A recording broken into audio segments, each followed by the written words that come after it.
Hello दोस्तों, नमस्कार। Welcome to this video. उम्मीद करता हूं आप सब बहुत बढ़िया होंगे। तो साथियों, आप जानते हैं हम लोग जनरल स्टडीज का अध्ययन कर रहे हैं और जनरल स्टडीज में आज हम लोग शुरू करेंगे इकोनॉमिक्स। जी हाँ, अर्थव्यवस्था। आज की इस वीडियो के माध्यम से अर्थव्यवस्था से संबंधित जो इंपॉर्टेंट चीजें हैं, जहां से आपके एग्जाम में क्वेश्चन पूछे जा सकते हैं, जीएस के पॉइंट ऑफ व्यू से जो भी चीजें इंपॉर्टेंट है उनको हम यहां पर कवर करेंगे। उसके बाद जो चीजें बची रहेंगी उसको हम नेक्स्ट वीडियो के माध्यम से कवर करेंगे। आज की इस वीडियो में हम लोग कवर करेंगे अर्थशास्त्र एवं अर्थव्यवस्था के बारे में, ठीक है, जानने का प्रयास करेंगे। राष्ट्रीय आय, जीएनपी एंड जीडीपी के बारे में हम समझने का प्रयास करेंगे, क्योंकि इससे क्वेश्चन आपके एग्जाम में बनते हैं, ठीक है। पंचवर्षीय योजनाओं के बारे में हम लोग यहाँ पर कवर करेंगे, मुद्रा के बारे में, आरबीआई के बारे में, नाबार्ड, और उसके बाद बैंकिंग व्यवस्था के बारे में, पूंजी, स्टॉक एक्सचेंज, एनएससी बीएससी से संबंधित, बजट, मुद्रास्फीति संबंधित जो भी इंपॉर्टेंट चीजें हैं जो आपके एग्जाम के दृष्टिकोण से इंपॉर्टेंट है, जहां से क्वेश्चन बनते हैं, क्योंकि हम लोग यहाँ पर जीएस के पॉइंट ऑफ व्यू से पढ़ रहे हैं, तो बस सरल भाषा में सहज तरीके से हम लोग इनको कवर करेंगे। और ये पार्ट थोड़ा सा अपेक्षाकृत इन तीनों पार्टों से अगर हम बात करें, हिस्ट्री, पॉलिटी और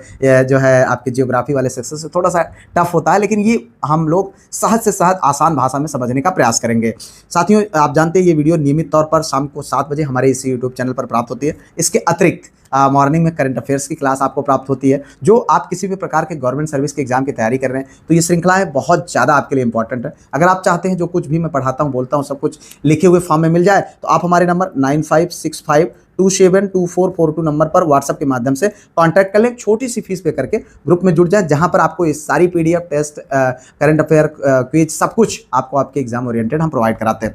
आइए यहाँ पर हम शुरू करते हैं वीडियो को। सबसे पहले देखें मेरे भाई, ये है सिद्धांत बनाम व्यवहार।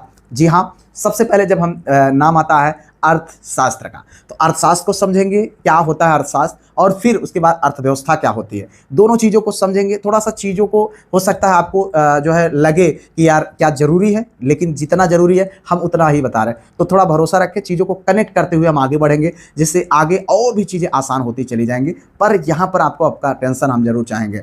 सबसे पहले हम बात करेंगे अर्थशास्त्र, यानी अगर हम जब बात करते हैं अर्थशास्त्र की, तो अर्थशास्त्र किसे कहते हैं, इसको हमको सबसे पहले जानना चाहिए। मतलब यहाँ पर लिखा है, यह वह विज्ञान है जो संसाधनों के इष्टतम उपयोग, बाजार के सिद्धांतों और रोजगारों के नियमों का अध्ययन। मतलब अगर जब हम अर्थशास्त्र की बात करते हैं, तो ये क्या करता है, ये नियमों का अध्ययन करता है, यानी नियम कानूनों का पिटारा है। यानी अर्थव्यवस्था से संबंधित जो नियम होते हैं उनका जो संग्रह होता है, उसको हम क्या बोलते हैं, अर्थशास्त्र बोलते हैं। समझिएगा बात को, ठीक है। लेकिन अगर हम अर्थव्यवस्था की बात करें, यानी इकोनॉमी की बात करें, इकोनॉमी और इकोनॉमिक्स दो अलग अलग चीजें। यानी अर्थव्यवस्था यानी इकोनॉमी की जब हम बात करें, तो इकोनॉमी किसी विशेष क्षेत्र, यानी जैसे कोई विशेष क्षेत्र है, देश है, जैसे हमारा ही देश है, भारत देश है, ठीक है, में जो अर्थशास्त्र के सिद्धांतों का व्यवहारिक और अनुकूलित उपयोग, यानी जो अर्थशास्त्र का जो नियम कानून है उनका उपयोग करके जो एक अर्थव्यवस्था का निर्माण किया जाता है, उसको हम क्या बोलते हैं, अर्थव्यवस्था कहते हैं। समझिएगा बात को, ठीक है। यहाँ पर इकोनॉमिक्स और इकोनॉमी दोनों अलग टर्म है, दोनों को समझना है। इकोनॉमिक्स का मतलब होता है नियमों कानूनों का संग्रह, ठीक है, सिद्धांतों का संग्रह, और इकोनॉमी का मतलब होता है कि उन्हीं नियमों कानूनों को मूर्त रूप दे करके एक व्यवस्था का निर्माण करना। उम्मीद है समझ गए होंगे। अब जैसे यहाँ पर हम देखते हैं, समझिएगा बात को, आर्थिक सिद्धांत, ठीक है। ये क्या है, ये आपका लिखा हुआ पिटारा दिख रहा है आपको यहाँ पर, यह है आपका इकोनॉमिक्स, ठीक है। अब ये है आपका इकोनॉमी, समझिएगा। इन्हीं रूल रेगुलेशन को फॉलो करके एक यहाँ पर आप देखिए, ये जो है कल कारखाना, ये सब निर्माण किया गया है। तो ये क्या हो गई, ये आपकी अर्थव्यवस्था हो गई। समझिएगा बात को। यहाँ पर आप नीचे लिखा हुआ है, अर्थशास्त्र हमें नियम सिखाता है, जबकि अर्थव्यवस्था उन नियमों का जीवंत प्रदर्शन करता है, ठीक है। इतना हमने समझ लिया। अब हम समझते हैं, बस इसी तरीके से हम समझेंगे और आसान यहाँ से क्वेश्चन बनते हैं, और आपको जानना जरूरी है थोड़ा सा, इसीलिए मैं डिस्कस कर रहा हूँ। धैर्य रखें बस। अर्थव्यवस्था के ऑपरेटिंग सिस्टम, यानी अगर कोई अर्थव्यवस्था चलती है तो उसके जो ऑपरेट करने वाली चीजें आती हैं, यानी रिमोट कंट्रोलर, अगर हम कहें कंट्रोलर कौन होता है, उसमें देखेंगे। देखिए यहाँ पर अर्थव्यवस्था के 3 प्रकार होते हैं। पहला है पूंजीवादी, दूसरा है राज्य, यानी अगर हम बात करें तो समाजवादी अर्थव्यवस्था, और तीसरा है मिश्रित अर्थव्यवस्था। अब इन तीनों को सहज भाषा में समझेंगे। पूंजीवादी, जैसा नाम से ही परिलक्षित हो रहा है कि पूंजी यानी पूंजीपतियों की व्यवस्था, यानी एक ऐसी व्यवस्था जिसमें जो व्यापारी होता है, कह सकते हैं हम, वो डिसाइड करता है कि हमको अपनी व्यवस्था को कैसे संचालित करना है। यानी अगर हम बात करें तो यहाँ पर जो है, अगर बात करें उत्पादन, आपूर्ति और कीमत कौन तय करता है, उत्पादन, आपूर्ति और कीमत कौन तय करता है, पूंजीपति तय करते हैं। इसको हम पूंजीवादी अर्थव्यवस्था कहते हैं, ठीक है। अब राज्य यानी ये समाजवादी अर्थव्यवस्था, यानी ये ऐसी अर्थव्यवस्था जिसके नाम से ही परिलक्षित हो रहा है, ये समाज को ध्यान में रख करके लेकर के चीज़ों को हम चलते हैं, उसको हम समाजवादी अर्थव्यवस्था कहते हैं। ठीक है, तो कहने का मतलब यह है कि यहाँ पर आप देखें तो पूंजीवादी अर्थव्यवस्था में बाजार और कीमत तंत्र द्वारा संचालित होता है। ठीक है, सरकार की भूमिका न्यूनतम होती है, नाम मात्र की होती है, और इन्हीं पूंजीपतियों की सरकार भी होती है। तो इसलिए आप समझ लीजिए कि क्या स्थितियां होती होंगी। ठीक है, मतलब इसमें जनता का कोई रोल नहीं, जनता पर कोई फोकस नहीं, सीधा पूंजीपतियों। अगर भैया इस कीमत को हमने डिसाइड कर लिया, मान लीजिए ये हमारे पास पेन है, इसको हमने बना के तैयार कर लिया, हमारा मन है कि हम इस पेन को 1 लाख रुपये में बेचेंगे, तो फिर आपको उसको 1 लाख रुपए में ही खरीदना है। ठीक है, उसमें ये नहीं है कि सरकार नहीं भाई ये इसका ये उचित मूल्य या उचित रेट नहीं है, आप इसको इतना नहीं, कोई हस्तक्षेप नहीं, मतलब बहुत न्यूनतम हस्तक्षेप होता है। ठीक है, अगर हम समाजवादी की बात करते हैं, यहाँ पर उत्पादन और आपूर्ति पर पूर्ण सरकारी नियंत्रण होता है। सरकारी नियंत्रण यानी सरकार आपको मतलब एक सीमा के अंदर बांध करके रखता है कि इससे बाहर आप नहीं भाग सकते, चाहे आप पूंजीपति हो, चाहे जोनपति हो, ठीक है, चाहे जिसके पति हो, आप बाहर नहीं जा सकते। ये चीज़ वहाँ पर क्लियर होती है। अब यहाँ पर अगर कार्ल मार्क्स का बोल्शेविक क्रांति है, ये आपको पढ़ना मतलब देख सकते हैं। एडम स्मिथ ने द वेल्थ ऑफ नेशंस ये पुस्तक लिखी थी पूंजीवादी व्यवस्था पर। और मिश्रित अर्थव्यवस्था, ठीक है, मिश्रित अर्थव्यवस्था का मतलब ये होता है सार्वजनिक और निजी क्षेत्रों का सह अस्तित्व। सार्वजनिक यानी सार्वजनिक का मतलब सरकारी, ठीक है, जो कह सकते हैं। निजी का मतलब होता है जो प्राइवेट यानी पूंजीवादी। दोनों व्यवस्थाओं को मिक्स करके जो व्यवस्था चलती है उसको हम मिश्रित अर्थव्यवस्था कहते हैं। जैसे हमारा देश क्या है, मिश्रित अर्थव्यवस्था। ना तो बहुत ज़्यादा पूंजीपति चाहेगा कि भैया हमारे हिसाब से चले, और ना ही सरकार। दोनों के बीच में एक बैलेंस बना करके चीज़ों को लेकर चलने का प्रयास करता है। तो उम्मीद है कि ये आपको समझ में आ गया होगा। अब हम थोड़ा सा और कुछ टर्म्स को समझ करके फिर आगे सहजता की ओर बढ़ेंगे। धैर्य रखते रहें आप बस। अब यहाँ पर देखिए मूल्यवर्धन की श्रृंखला। देखिए यहाँ पर आप जैसे किसी भी क्षेत्र, किसी भी चीज़ का निर्माण हो रहा है तो उसका मूल्यवर्धन कैसे होता है। यहाँ पर देखिए मूल्यवर्धन की श्रृंखला को हम समझेंगे। सबसे पहले यहाँ पर देखेंगे एक के बाद दूसरा, दूसरा के बाद तीसरा, ये श्रृंखलाएँ हैं। अब इनमें प्राथमिक यानी प्राइमरी सेक्टर की जब हम बात करते हैं, यानी सीधे प्राकृतिक, ठीक है, प्राकृतिक संसाधनों का दोहन। यानी अगर हम बात करें तो जो प्राकृतिक संसाधन उसके द्वारा निर्मित होते हैं, जैसे कृषि, ठीक है, गेहूं भाई धरती में पैदा हुआ, ठीक है, खनन यानी जो पेट्रोलियम चीज़ें होती है, कोयला होता है, खनिज पदार्थ होते हैं जो हमको पृथ्वी से निकलते हैं, जो इसको हम खोद करके निकालते हैं, वो सारी चीज़ें हो गई। उसके बाद वानिकी, मत्स्य पालन, ये सारी चीज़ें जो कह सकते हैं डायरेक्टली प्रकृति से हमको प्राप्त होती हैं रॉ मटेरियल के रूप में, ठीक है, ये अर्थव्यवस्था का आधार बनाई जाती है। ठीक है, और फिर उसके बाद द्वितीय क्षेत्र में इन्हीं रॉ मटेरियल को हम फैक्ट्री में भेजते हैं। जैसे मान लीजिए ऐसा तो है नहीं कि भाई आपने खुदाई किया, वहाँ से आपको पेट्रोल निकला और डायरेक्ट पेट्रोल डाल दिया अपने कार में, आराम से बढ़िया चला करके जा रहे, ऐसा तो होता नहीं। इस रॉ मटेरियल को मैन्युफैक्चर करते हैं किसमें, जो क्या बोलते हैं उसको हम जो है फैक्ट्रियों में मैन्युफैक्चर करते हैं, फिर जाकर के उसको हम पेट्रोल का रूप देते हैं। ऐसा तो है नहीं, ठीक है, ऐसा तो होता नहीं है कि यहाँ से खोदा हमने सोना निकल गया इतना बड़ा सा, अब बढ़िया उसको हम कान में लटका लिए झुमका पहन करके, पता चले हमारा कान टूट जाएगा, ना तो दिखने में अच्छा लगेगा पत्थर जैसा। तो ये चीज़ें हैं कि डायरेक्टली जो सोना हमको निकला वो डायरेक्टली प्योर सोना नहीं होता, ठीक है, वो खनिज के रूप में जो हमको प्राप्त होता है वो प्योर सोना नहीं होता। उसको उसको फिर उससे धातुएं निकाली जाती हैं, ठीक है। इतना आप यहाँ पर इस तरीके से समझ सकते हैं। फिर उसको हम आकार देते हैं, तो वो ज्वेलरी होता है, तो लोग झुमका उमका हार वार दुनिया का वो नौटंकी पहन के टहलते हैं, तो ये सब चीज़ें हो जाती हैं। तो उसको हम द्वितीय क्षेत्र के अंतर्गत रख सकते हैं, यानी प्राथमिक उत्पादों को कच्चे माल के रूप में उपयोग कर विनिर्माण करते हैं, यानी मैन्युफैक्चर करके करते हैं, उसे औद्योगिक क्षेत्र कहा जाता है। यह ब्लू कॉलर और व्हाइट कॉलर जॉब्स, ये इंपॉर्टेंट है आपके लिए। अब इसके बाद आता है तृतीय श्रेणी। यहाँ पर बढ़ेंगे हम तृतीय श्रेणी।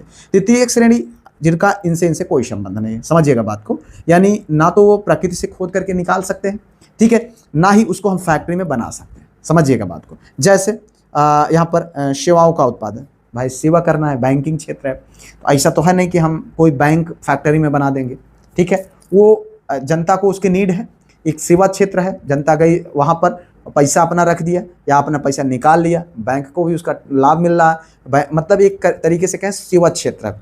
बीमा, ठीक है, शिक्षा, विद्यालय जैसे है, कोई ऐसा तो है नहीं कि किसी आप खुदाई में कोई विद्यालय मास्टर सहित गदेला सहित सब मिल गए तो ये तो चीज़ें हो नहीं सकती हैं। वो एक सेवा क्षेत्र है, कह सकते हैं। एक विद्यालय प्रांगण बना हुआ है, उसमें बच्चे अपना पढ़ कर गए, अपना जो एजुकेशन लेना वो चले गए। पर्यटन क्षेत्र, संचार, ये सारी क्या कहते हैं, किसके अंतर्गत आते हैं, सेवा क्षेत्र के अंतर्गत आते हैं। उम्मीद है ये बहुत आसान भाषा में आपको समझ में आ गया। अब एक टर्म है जीडीपी, यानी अगर हम बात करें जीडीपी का, यानी ग्रॉस डोमेस्टिक प्रोडक्शन, यानी सकल घरेलू उत्पाद। अब इसको हम समझ देंगे। यहाँ पर जैसे हमने सब कुछ किया और उसके बाद जो आउटपुट मिला उसको हम कैसे मापेंगे। भाई मान लेते हैं हम कोई परीक्षा दिए, उसमें जो रिजल्ट निकल करके आया उसको हम कैसे मापेंगे। अंकों में मापते हैं कि यार आपको 52 नंबर मिला, आपको 55 नंबर मिला, आपको 90 नंबर मिला, जो भी मिला, ठीक है, आप उससे मापते हैं। उसी तरीके से अगर हम पूरी राष्ट्रीय आय को मापते हैं उसको हम किससे मापते हैं, उसके लिए एक मापर रखा जाता है जिसको हम ग्रॉस डोमेस्टिक प्रोडक्शन कहते हैं, ठीक है। तो सकल घरेलू जो है उत्पाद। तो यहाँ पर अगर हम देखें राष्ट्रीय आय एक वित्तीय वर्ष के दौरान उत्पादित सभी अंतिम वस्तुओं और सेवाओं के मौद्रिक मूल्य का योग होता है, उसको हम क्या बोलते हैं, जीडीपी, यानी हम राष्ट्रीय आय बोलते हैं, ठीक है। मतलब यहाँ पर इसको राष्ट्रीय आय से संबंधित हम बोलते हैं, जीडीपी नहीं, राष्ट्रीय आय बोलते हैं, ठीक है। भारत में इसकी गणना किसके द्वारा की जाती है, ये भी क्वेश्चन बहुत बनता है, किसके द्वारा की जाती है, राष्ट्रीय सांख्यिकी कार्यालय के द्वारा, जिसको हम शॉर्ट फॉर्म में एनएसओ के नाम से जानते हैं, ठीक है। तो अब इतना आपने जान लिया। और इसकी गणना कब से कब तक होती है, 1 अप्रैल से 31 मार्च, आज 31 मार्च है आज, ठीक है, आज तक, यानी अब कल से नया सत्र शुरू। उसके बाद अगर हम इसके मापन की विधियों की बात करें, उत्पाद और मूल्य वर्धित जो विधि होती है, तो ठीक है, प्रोडक्ट वैल्यू एडेड, उसके बाद आय विधि, इनकम विधि, व्यय विधि, तो इन कुल मिलाकर के अन्य अभी आगे हम इसको समझने का प्रयास करेंगे। यहाँ पर देखते हैं, अब हम थोड़ा सा इसको समझेंगे कि लागत से बाजार तक जो साधन संसाधन जिससे हम अपना निर्माण करते हैं, यहाँ पर साधन लागत, यानी कोई चीज़ अगर हमें मैन्युफैक्चर करना है या बनाना है तो उसमें क्या लागत होती है, फैक्टर कॉस्ट। कारखाने में उत्पादन के दौरान निवेश की गई वस्तु का लागत, जैसे कच्चा माल, श्रम, किराया, ब्याज, इनमें सरकार द्वारा दी गई सब्सिडी, मतलब सब कुछ, यानी कुल मिलाकर के अगर हम बात करें, ये पेन है हमारे पास, इस पेन को बनाने में जो लागत लगी, ठीक है, उसको हम क्या बोलेंगे, यानी चाहे ये इस पेन के ऊपर वाला भाग, कैप वाला भाग, इसको बनाने में, इसको लाने में, मजदूरों को पैसा देने में, सब कुछ से लेकर के जितना कॉस्ट लगता है उसको हम क्या बोलेंगे, उसको हम बोलते हैं फैक्टर कॉस्ट बोलते हैं। क्या बोलते हैं, फैक्टर कॉस्ट बोलते हैं। अब उसके बाद मान लीजिए यहाँ पर देखिए फैक्टर कॉस्ट, ये सब देखो, यहाँ पर अप्रत्यक्ष कर या इनडायरेक्ट टैक्स, जैसे यहाँ पर आप ये सब जा रहे हैं, टोल टैक्स दे रहे हैं, ये सारी चीज़ें, सरकार सब्सिडी भी दिया, सब कुछ किसके अंतर्गत आता है, ये जो है फैक्टर कॉस्ट के अंतर्गत। अब इन सारी चीज़ों के बाद जो निकल करके बनता है, जो हमारे पास, जैसे मान लीजिए कोई खरीदा है इस पेन को, उसको जितने रुपए में मिलेगा उसको क्या बोलेंगे, मार्केट प्राइस, यानी अगर हम बात करें तो उसको क्या बोलेंगे, वह मूल्य जो उपभोक्ता बाजार में चुकाता है उसको क्या बोलेंगे, मार्केट प्राइस। तो क्वेश्चन ये बनता है कि फैक्टर कॉस्ट किसे कहते हैं या मार्केट प्राइस किसे कहते हैं। तो उम्मीद है कि इतना तो समझ में आ ही गया होगा। जब माल कारखाने से प्रत्यक्ष निकलता है तो सरकार उस पर जो है अप्रत्यक्ष टैक्स यानी इनडायरेक्ट टैक्स या टोल टैक्स जैसे लगाती है और कुछ छूट भी देती है, ठीक है। अब हम आगे बढ़ते हैं, यहाँ पर थोड़ा सा समझेंगे चीज़ों को। भूगोल बनाम नागरिकता यानी जीडीपी, एक देश की घरेलू सीमा के भीतर उत्पादित अंतिम वस्तुओं सेवाओं का जो मूल्य होता है उसको क्या बोलते हैं, यह अर्थव्यवस्था की आंतरिक वृद्धि दर भी दिखाता है। यानी जीडीपी ही किसी भी देश की मूल्य जो है उसका दृश्य होता है, दर्शन होता है कि यार हाँ ये जीडीपी है, ये स्थिति है, तब जाकर के हम उसको उस पर मतलब उससे उसी का आकलन किया जाता है, ठीक है। जैसे हमारा परसेंटेज, हमने कितने % मार्क लाए, तो इससे आकलन होता है कि हाँ ये इस विषय में पढ़ने में किस लायक है, ठीक है। अब उसी तरीके से अगर हम देखें, चाहे उत्पादन देशी में हो या विदेशी में हो, ठीक है, सकल यानी जीडीपी के अंतर्गत क्या आता है, एक देश की घरेलू सीमा के भीतर उत्पादित अंतिम वस्तुएं यानी सेवाओं का मूल्य, चाहे उत्पादन देशी हो या विदेशी हो, यानी अगर हमारे भारत देश के अंतर्गत जो भी उत्पादन हो रहा है उसको हम क्या बोलेंगे, वो जीडीपी के अंतर्गत आएगा। यहाँ पर आप देखें भारत की भौगोलिक सीमा ये है आपका, और इसमें जो है भारत में काम कर रहे भारतीय, वो चाहे कोई भी हो सकता है, विदेशी भी हो सकता है, और यहाँ से जो इनकम होता है उसको हम कुल मिलाकर के जीडीपी करते हैं। अब हम जीएनपी की जब बात करते हैं, राष्ट्रीय सकल राष्ट्रीय उत्पाद, जीएनपी, यानी यहाँ पर अगर हम बात करें ग्रॉस नेशनल प्रोडक्शन, यानी किसी देश के निवासियों, जैसे हमारे ही देश का निवासी है, ठीक है, उसके द्वारा उत्पादित मूल्य, चाहे वो यहाँ पर रह करके उत्पादित करे या अमेरिका में रह करके उत्पादित करे, लेकिन अगर वो हमारे देश का नागरिक है तो उसके द्वारा जो उत्पादन किया गया वो जीएनपी कहलाता है। क्या कहलाएगा, जीएनपी। ये विश्व के साथ भारत की विश्व के साथ परस्पर आर्थिक निर्भरता को भी दर्शाता है। अब हम जब ये सारी चीज़ें होती हैं तो इसके बाद थोड़ा सा 1 सेकंड धैर्य रखिएगा भाई, क्लिष्ट हो रहा होगा लेकिन घबराइए नहीं, समझ में आ रहा। मूल्यह्रास का फिल्टर भी हम यहाँ पर देखते हैं, जीडीपी और जीएनपी। जीडीपी मतलब ग्रोस जो है डोमेस्टिक प्रोडक्शन, और जो है जीएनपी यानी ग्रॉस नेशनल प्रोडक्शन। अब ये कुल मिलाकर के ये आप समझ लीजिए इस भट्ठी हो गई, ठीक है। इसमें कुछ मूल्यह्रास भी होता है, जैसे हम अगर कहें तो चाहे आप उसको महंगाई के रूप में देख सकते हैं या अलग अलग तरीके से, डिप्रिसिएशन, वियर टियर, ये सारी चीज़ें जो कुछ कुल मूल्यह्रास होता है, फिर उससे जो निकलता है उसको हम एनडीपी यानी एनएनपी यानी नेट डाटा हम कह सकते हैं, ठीक है।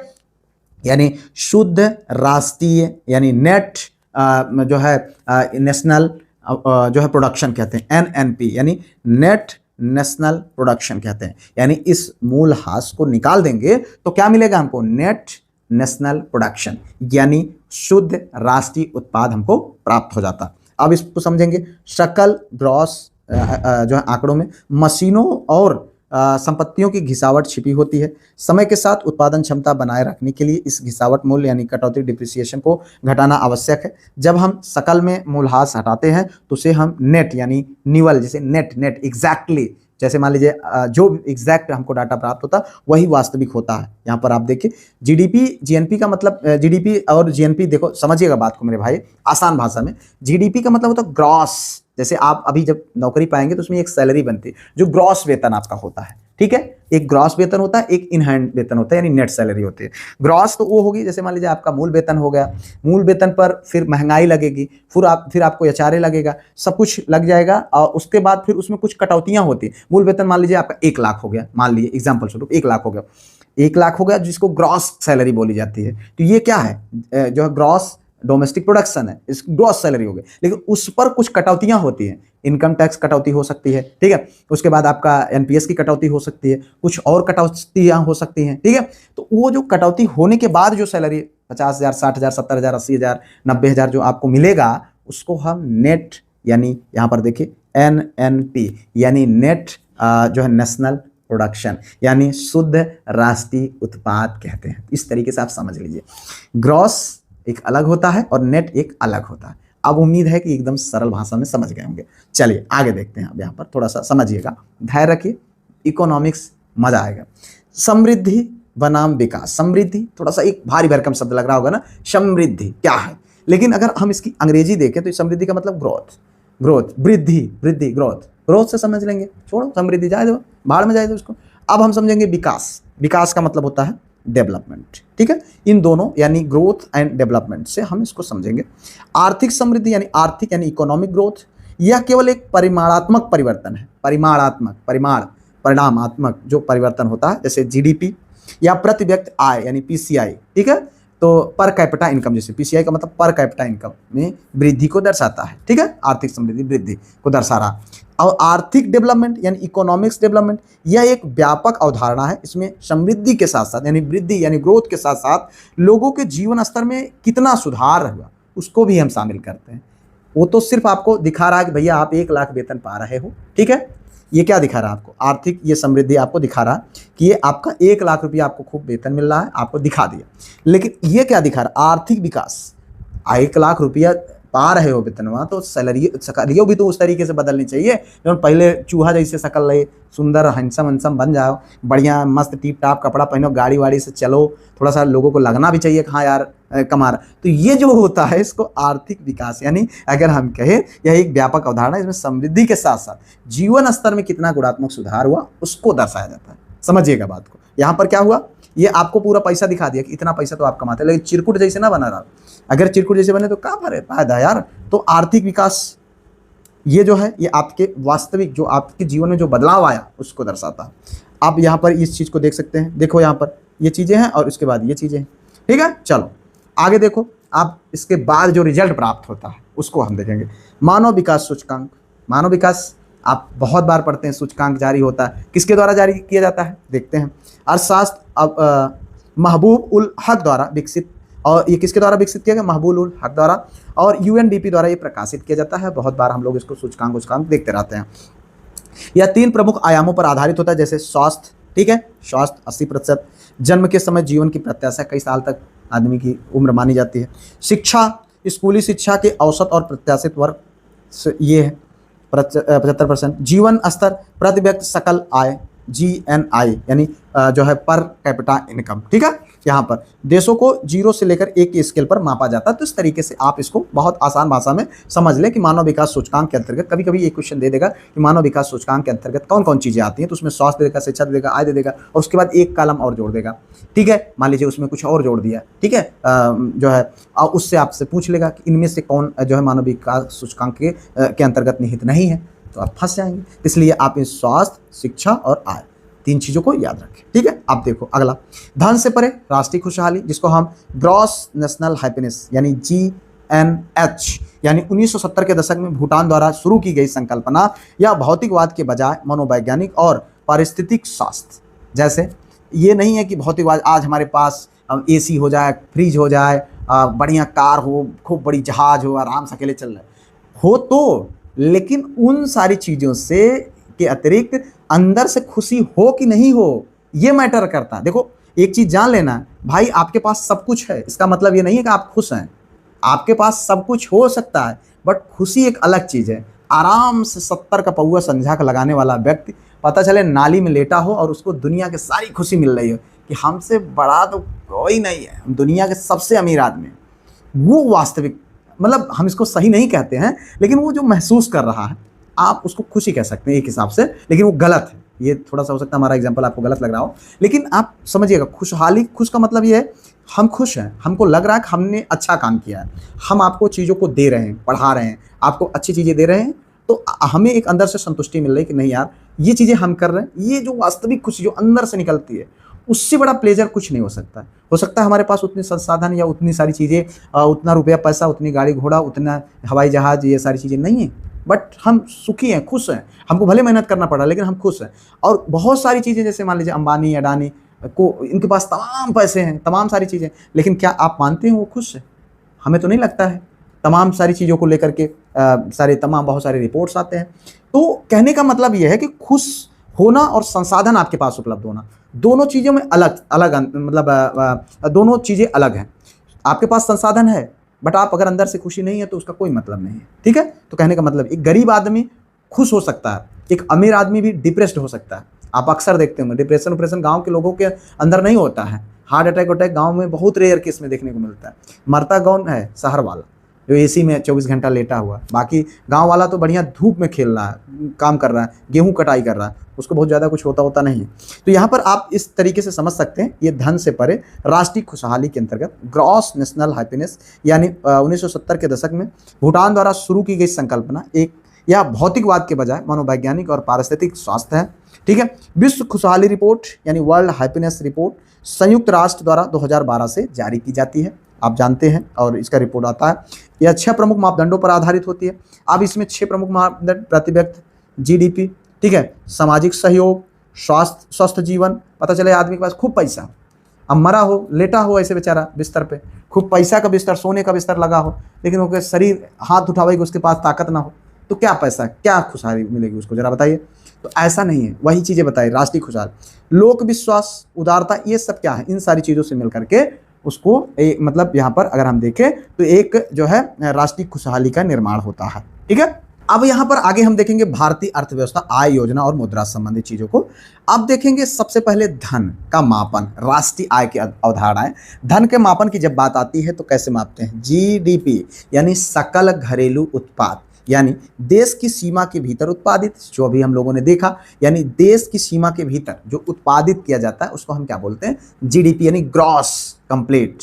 ठीक है, और NDP यानी नेट, जो है नेट, उसके बाद यहाँ पर बात करें डोमेस्टिक प्रोडक्शन, यानी अगर हम बात करें जो उससे कहने का मतलब GDP माइनस मूलहास, यानी जैसे हमने बताया कि आपकी ग्रॉस सैलरी बन गई 1 लाख, और उसके बाद उसमें जो कटौती हटा करके जो चीज़ प्राप्त हो रहा उसको हम NDP कहते हैं, नेट डोमेस्टिक प्रोडक्शन। ठीक है, NNP या NDP जो भी अलग अलग, NDP यानी NDP का मतलब नेट डोमेस्टिक प्रोडक्शन हो गया, और NNP का मतलब जो है नेट नेशनल प्रोडक्शन हो गया। तो इस तरीके से अब यहाँ पर देखो वही चीज़ है GNP।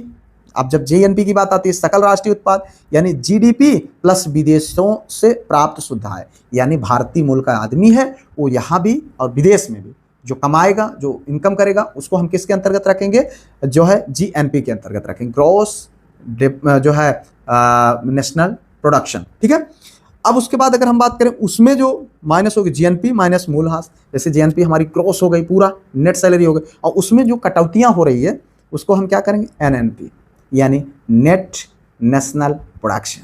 ठीक है, ये चीज़ें हमको समझना चाहिए यहाँ पर, ग्रॉस विदेशी आय जीएनपी, फिर एनडीपी, और उसके बाद ये कुल मिलाकर के इस तरीके से इसका निर्माण हो जाता है। एनएनपी प्रति व्यक्ति आय की गणना है, राष्ट्रीय आय का सबसे अच्छा तरीका है।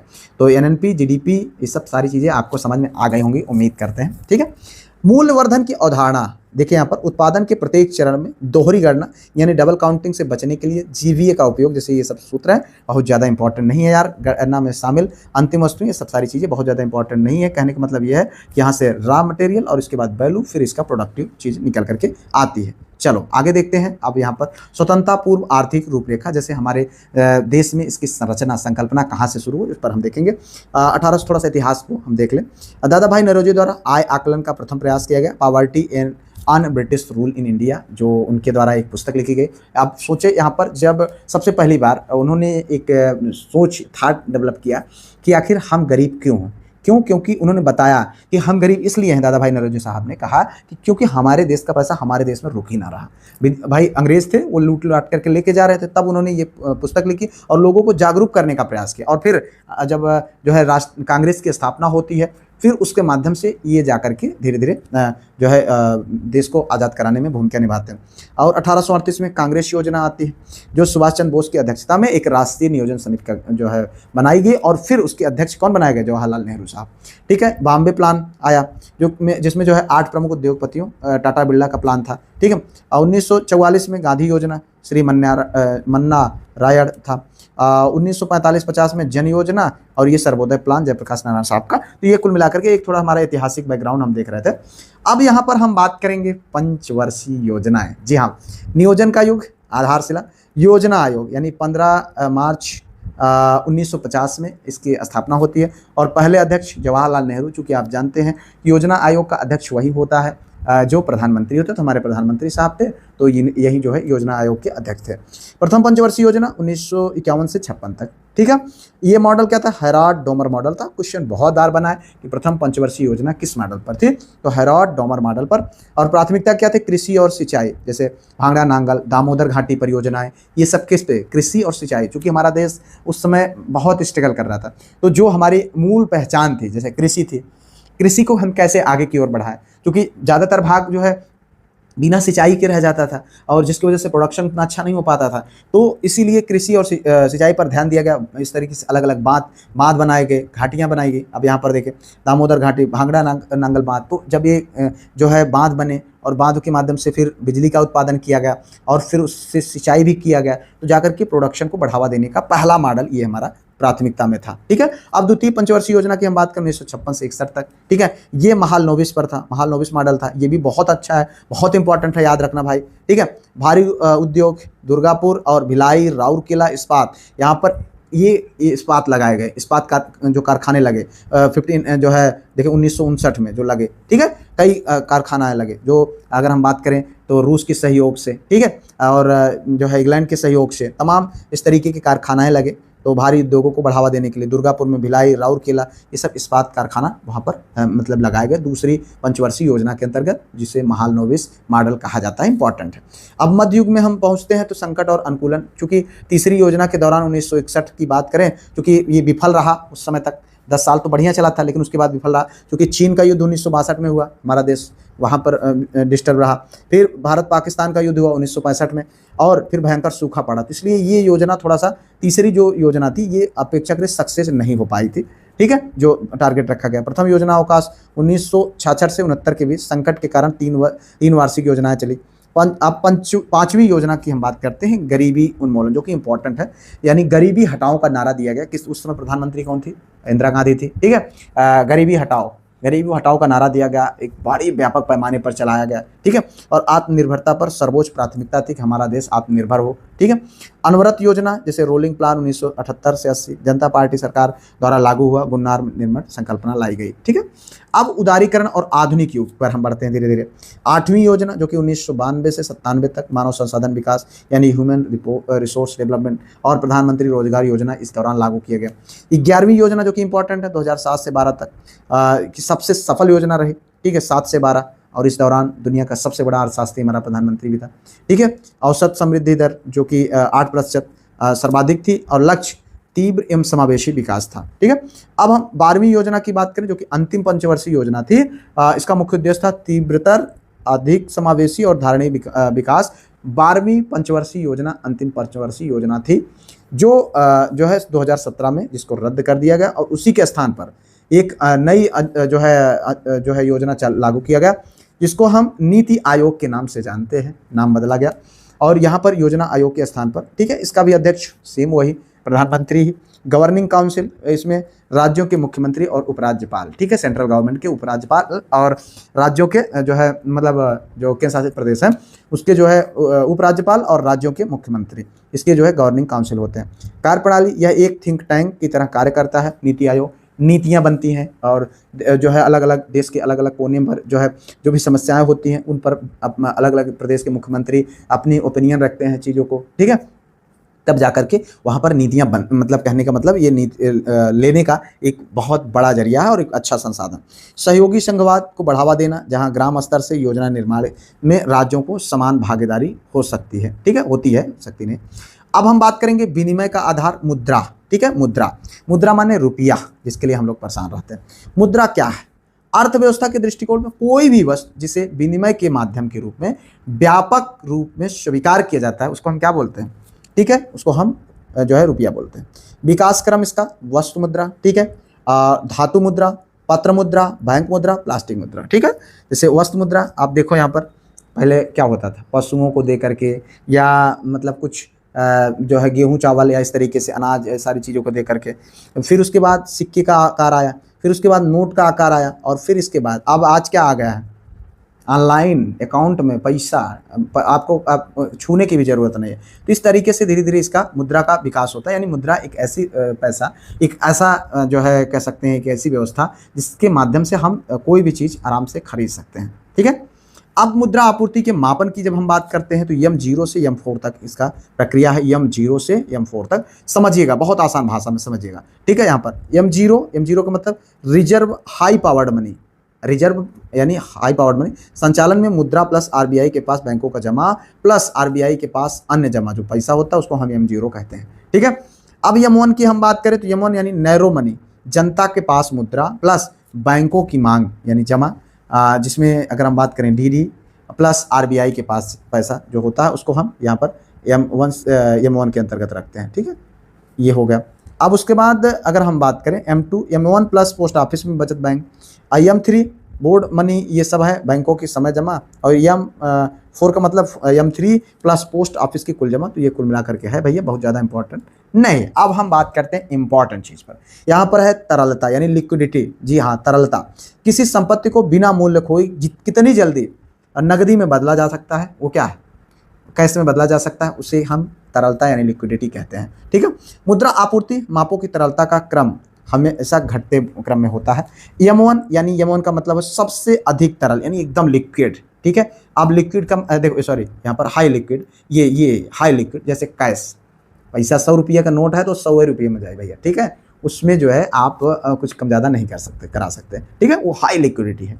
अब उसके बाद जैसे अब दूसरी चीज़ और संसाधन आ गए, सबसे जो है M4 जो है सबसे कम तरल, यानी जैसे अगर हम कहें तो जो आपके पास मान लीजिए 1 बीघे ज़मीन है, उसकी कीमत है 1 करोड़ रुपया, ठीक है, लेकिन उसकी कीमत 1 करोड़ रुपया है, हम मानते हैं, लेकिन वो पैसा आपको तभी मिलेगा ना जब कोई 1 करोड़ आपको देगा। यानी आज हॉस्पिटल में आप एडमिट हैं, आपको पैसे की आवश्यकता है, अब आपको ज़रूरत है, आप इतनी जल्दी तो उसमें 1 करोड़ रुपया तो मिलेगा नहीं। यहाँ पर क्या बात हो रही है, ठीक है। अब देखो यहाँ पर क्या है, मेन क्या है, किसी संपत्ति को बिना मूल्य खोए, बिना उसका वास्तविक मूल्य खोए कितनी जल्दी नकदी में बदला जा सकता है उसको हम क्या बोलते हैं, उसी को हम तरलता यानी लिक्विडिटी। लेकिन अब हमको 1 करोड़ की प्रॉपर्टी है, उसको हमको निकालना है, तो अब हमें जरूरत है, उतनी जल्दी किराया उसका जो है खरीदार भी नहीं मिलेगा। अगर बाय द वे हम उसका मूल घटा करके बेचते हैं तो फिर कहाँ लिक्विडिटी रह गई। ठीक है भाई, 1 करोड़ का है, आप 50 लाख में दोगे तो जिसको जरूरत होगी वो तो ले ही लेगा, मौके का फायदा उठा लेगा। लेकिन तब आपने क्या किया, आपने उसके मूल को तो खो दिया ना, जो उसके 1 करोड़ प्राइस थी उसको तो आपने गिरा दिया। तो यहाँ पर लिक्विडिटी कम हुई कि नहीं हुई। इसी तरीके से जैसे बॉन्ड होते हैं, ठीक है, तमाम जो है अलग अलग तरीके से, इस तरीके से इसकी लिक्विडिटी बनती है। नकदी की मुद्रा यानी नियर मनी, बचत खाता, बॉन्ड आदि को पूर्णतः तरल नहीं है कहने का मतलब। तो ये सब जो है आपके लिक्विडिटी के अंतर्गत आते हैं। इसी स्टेप टू स्टेप चलती हैं चीज़ें। भारतीय मुद्रा का इतिहास और प्रतीक अगर हम देखें तो भारत निर्गमन अधिकार 1935 में आरबीआई को मिला। चित्रों का विकास अगर हम बात करें तो इस पर चित्र उत्र लगा है, ये कब से हुआ भाई, चित्र महात्मा गांधी साहब का 1987 से। कब, 1987 से यहाँ पर देखें, ठीक है। 17 भाषाओं, अंग्रेजी हिंदी सहित 17 भाषाओं में इसमें इस पूरी नोट में लिखा होता है। देखो यहाँ पर स्वतंत्रता पूर्व जॉर्ज पंचम और जॉर्ज खस्टम के द्वारा, और 1947 में अशोक स्तंभ के चिन्ह को समाहित किया गया। 1987 में पहली बार महात्मा गांधी साहब का चित्र लगा 500 के नोट पर, ठीक है। और हस्ताक्षर 1 रुपये के नोट पर वित्त सचिव यानी फाइनेंस सेक्रेटरी के हस्ताक्षर होते हैं, कभी कभी नोट देखने को मिल जाता है। अन्य सभी नोटों पर आरबीआई गवर्नर के, ठीक है। ये इंपॉर्टेंट भाई, एक जो है 1 रुपये के नोट पर किसका सिग्नेचर होता है, तो वित्त सचिव का, और बाकी पर किसका, तो आरबीआई के गवर्नर का, ठीक है। ये क्वेश्चन बनता है। आरबीआई द्वारा निर्गत नोटों पर मूल्य 17 भाषाओं में लिखा होता है, ठीक है। देख लीजिएगा, ढूंढ लीजिएगा, हो सकता है मिल जाए। अब बात करेंगे हम वित्तीय प्रणाली यानी मुद्रा बाजार पर। वित्तीय प्रणाली संस्थाओं, साधनों और बाजार का समूह जो बचत और निवेश को जोड़ता है। मुद्रा बाजार वह बाजार जिसे उच्च तरलता यानी हाई लिक्विडिटी और बहुत कम परिपक्वता अवधि वाले वित्तीय साधनों का कारोबार होता है, ठीक है। ये मुद्रा बाजार है, ठीक है। 2 भाग होते हैं, असंगठित जिसमें चिट फंड साहूकार आरबीआई से विनियमित नहीं होता है, और दूसरा संगठित यानी आरबीआई द्वारा संचालित एवं विनियमित, यानी आरबीआई के द्वारा जो संचालित और विनियमित होता है उसको हम क्या बोलते हैं, संगठित व्यापार कहते हैं, ठीक है। और जो ऐसे असंगठित चिट फंड 21 दिन में पैसा डबल, तो पता चले 21 दिन में पैसा फुर, तो ये सारी चीज़ें हो जाती हैं। साहूकार, मान लीजिए गाँव का कोई साहूकार है, उससे आप गए जो है 1% 2% महीने के हिसाब से ब्याज वाला ले लिए, तो ये सब आरबीआई से नियमित नहीं है, ठीक है। अब देखो यहाँ पर मुद्रा बाजार के प्रमुख साधन, देखो यहाँ पर ट्रेजरी बिल है, ठीक है। सरकार द्वारा आपातकालीन उधारी उससे ली जाती है। आरबीआई द्वारा 91, 182 और 364 दिनों के लिए जारी किया जाता है। कौन, ट्रेजरी बिल्स, ठीक है। और जमा प्रमाण पत्र यानी सीडी, ठीक है। यहाँ पर आप देखें तो ये है आपका बैंकों यानी वित्तीय संस्थानों द्वारा जारी होता है 7 दिन से 1 वर्ष बैंक के लिए, ठीक है। वाणिज्यिक पत्र, ठीक है। कमर्शियल, यहाँ पर देखें जो है कारपोरेट्स द्वारा अल्पकालिक ऋण 7 दिन से 1 वर्ष असुरक्षित ऋण होता है। काल मुद्रा बाजार, थोड़ा सा ये सब चीज़ें हैं। अब यहाँ पर आगे हम बढ़ते हैं, एक बहुत इंपॉर्टेंट चीज़, भारतीय वित्तीय प्रणाली और पूंजी बाजार, एक संपूर्ण यहाँ पर हम सब समझने का प्रयास करेंगे। जो प्रमुख वित्तीय संस्थाएं हैं जिनसे क्वेश्चन बनता है आपके एग्जाम में, इसमें IFCI भारतीय औद्योगिक वित्त निगम, ठीक है। भारतीय औद्योगिक वित्त निगम 1948 में इसकी स्थापना होती है। देश का पहला विकास वित्तीय संस्थान, इसका मुख्य औद्योगिक और अवस्थापना सुविधाओं के लिए दीर्घकालिक वित्तीय सहायता उपलब्ध कराना है। इसका मुख्य कार्य क्या है, सुविधाओं के लिए दीर्घकालिक और वित्तीय सहायता उपलब्ध कराना है। ICICI भारतीय औद्योगिक साख एवं निवेश निगम 1955 में मध्यम एवं दीर्घकालिक अवधि का वित्तीय पोषण हुआ, और 1990 के दशक में इसने विभिन्न बैंकिंग उत्पादों में विस्तार कर दिया गया ICICI को, ठीक है। आप बात करें SIDBI, ये पर देखें SIDBI भारतीय लघु उद्योग विकास बैंक 1990 में, ठीक है। यहाँ पर सूक्ष्म लघु और मध्यम उद्यमों को के वित्त पोषित और संवर्धन के लिए समर्पित स्वायत्त संस्था है। इसका मुख्यालय लखनऊ में है, ठीक है। देखो आगे और अन्य जो संस्थाएं हैं जो आपसे पूछी जा सकती हैं, जैसे कृषि एवं ग्रामीण विकास जिसको हम नाबार्ड के नाम से जानते हैं, 1982 में इसकी स्थापना की गई। देश में कृषि और ग्रामीण विकास में जो है उपलब्ध कराने के वित्त उपलब्ध कराने के लिए, ठीक है, सर्वोच्च संस्था यह पुनः वित्त की सुविधा प्रदान करता है। इससे पहले जो है आरबीआई देखती थी, लेकिन 1982 में इसकी स्थापना हो गई। नाबार्ड कृषि एवं ग्रामीण विकास जो है इसका नाम होता है। देश 1982 में इसकी स्थापना हुई। देश में कृषि और ग्रामीण विकास हेतु वित्त उपलब्ध कराती है, ठीक है। ये सर्वोच्च संस्था है। अब हम बात करें, यह पुनर्वित्त की सुविधा प्रदान करता है। अब देखो आयात निर्यात, ठीक है।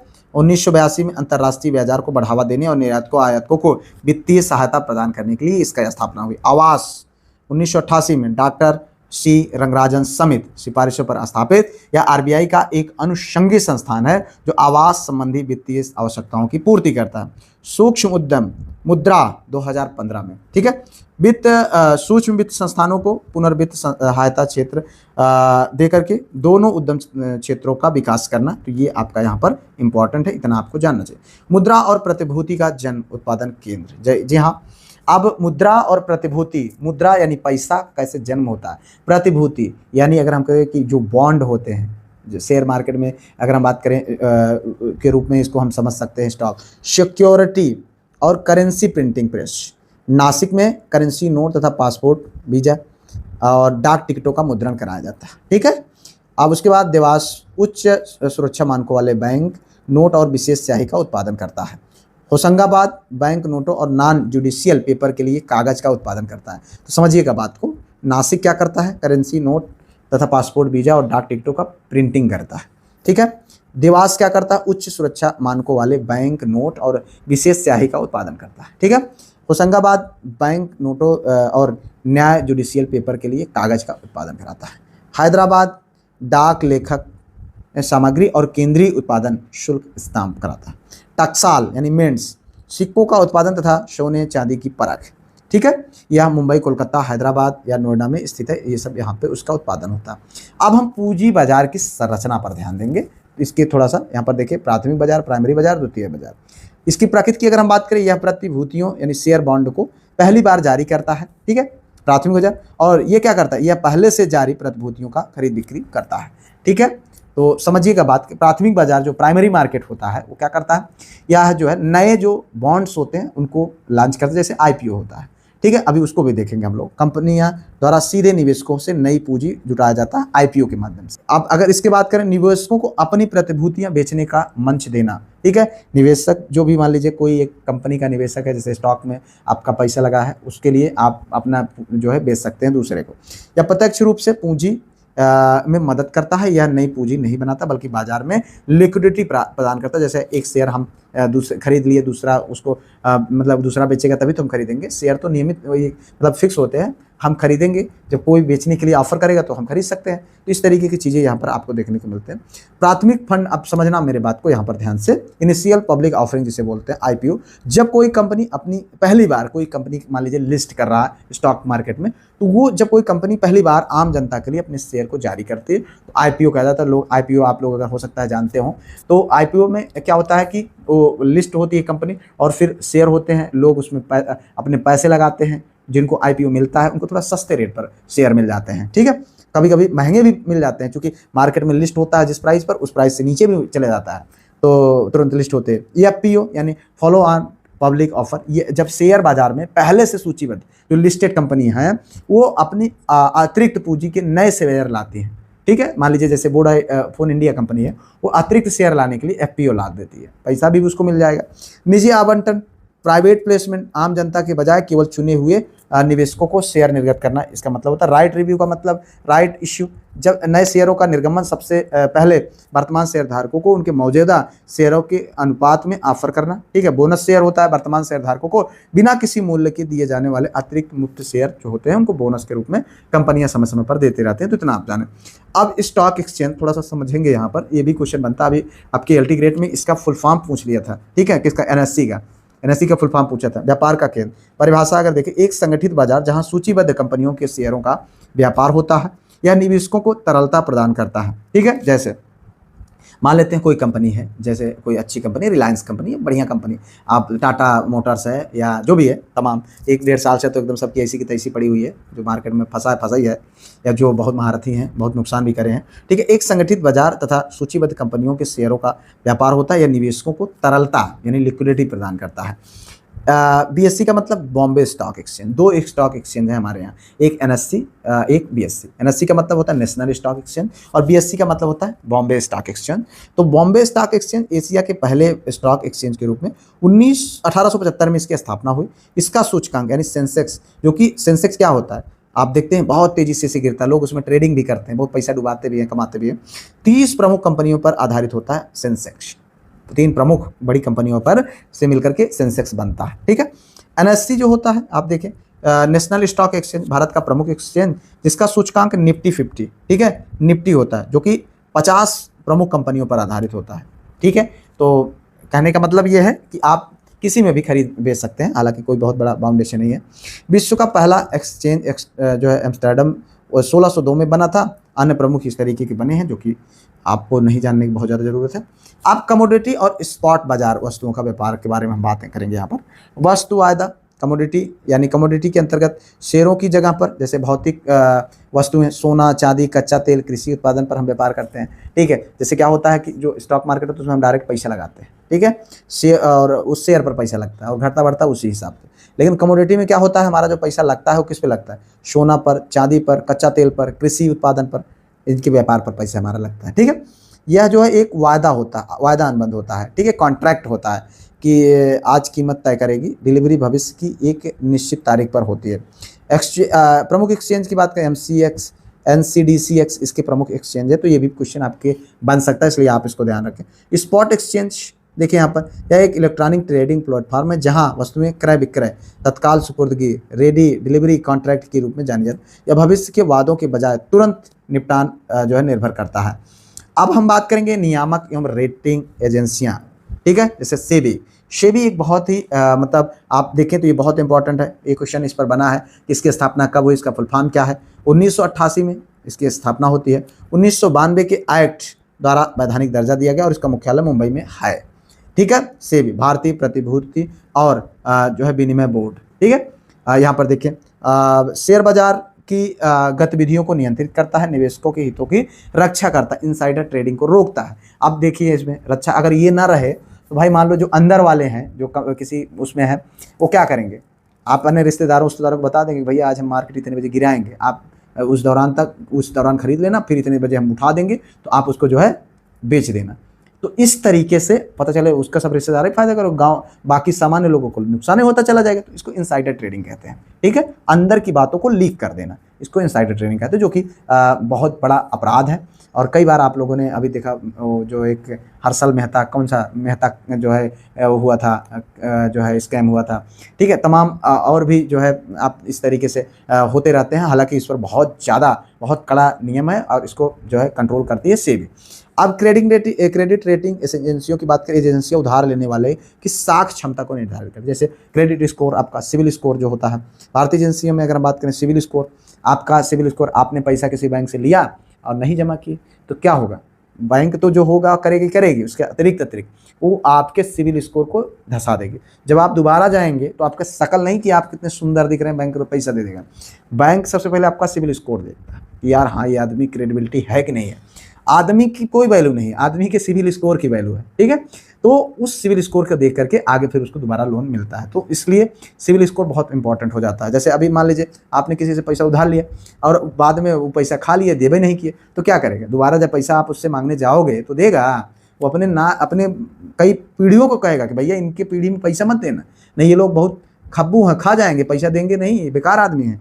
तो इस तरीके से आपका सिविल वहाँ पर गड़बड़ हो जाता है। देखिए वैश्विक एजेंसियों की हम बात करें तो यहाँ पर Standard and Poor's, Moody's, Fitch, ये सब हैं। तो इतना आपको यहाँ पर जानना चाहिए। अगर हम बात करें ट्रेडिंग का, तो ट्रेडिंग के लिए जो बुनियादी बातें होती हैं, जैसे डीमैट खाता होता है, डीमैट खाता, एक डीमैट अकाउंट आप लोग देखते होंगे, से उसका एंजल वन और ग्रो, तमाम और जो बैंक होते हैं वो सब अपना डीमैट अकाउंट खुलवाते हैं। शेयर बाजार के निवेश के लिए अनिवार्य बैंक खाते जैसा होता है, जहां प्रतिभूतियों यानी बॉन्ड को इलेक्ट्रॉनिक मोड में सुरक्षित रखा जाता है, शेयरों को। ठीक है, और रख रखाव NSDL और CDSL द्वारा किया जाता है।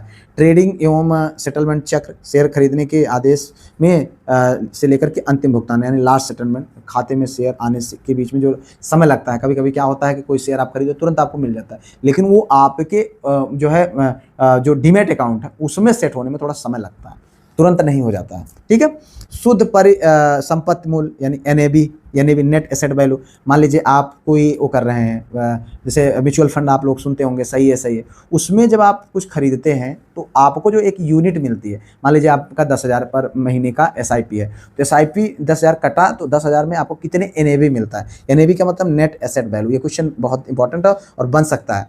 तो नेट किसी फंड संपत्तियों का मूल्य जो उनके कुल मूल्य में से मौजूदा देनदारों को घटाने पर प्राप्त होता है।